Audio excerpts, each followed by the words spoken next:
David Cameron has joined forces with a former trade union leader to warn that leaving the EU would be a disaster for working people.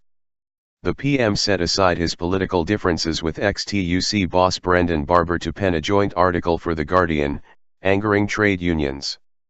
The pair claimed jobs would be lost and wages hit by the shock of an UK exit.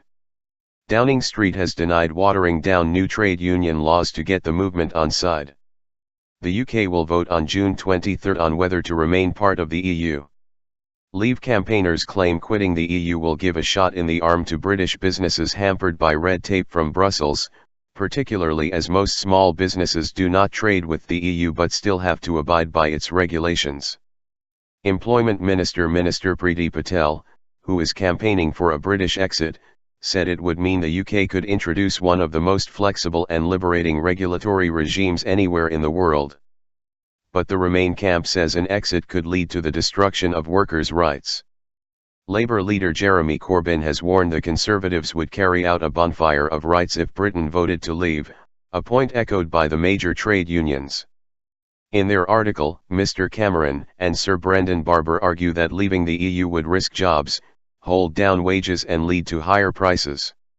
On the issue of workers' rights, they say, while the two of us may disagree about quite how far this process should go, being in Europe has helped to deliver many of the crucial rights that underpin fairness at work.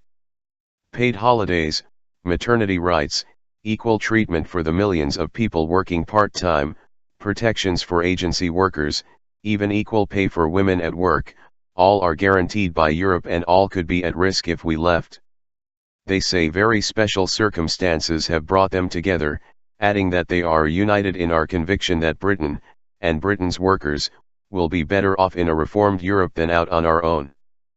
Pressure on the pound would also lead to higher prices, they claim, saying this is a risk working people and the poorest in our country simply cannot afford.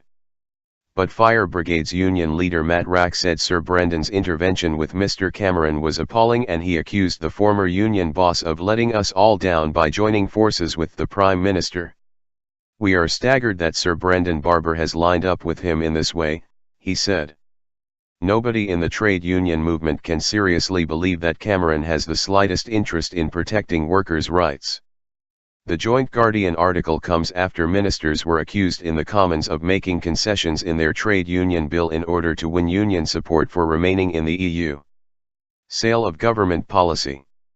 After changes including a review of e-voting in strike ballots were unveiled, former Labour Minister Kevin Jones said the climb down on trade unions reflected the PM's realization that he would have to keep them on side.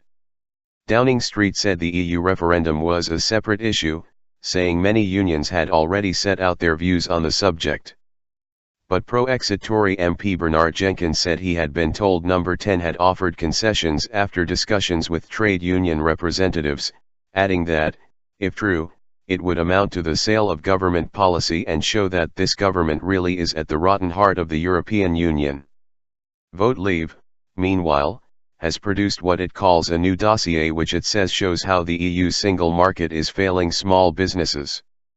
A group of 8 influential economists have also thrown their support behind the Leave campaign, arguing that leaving the EU would boost the UK economy by 4% in 10 years.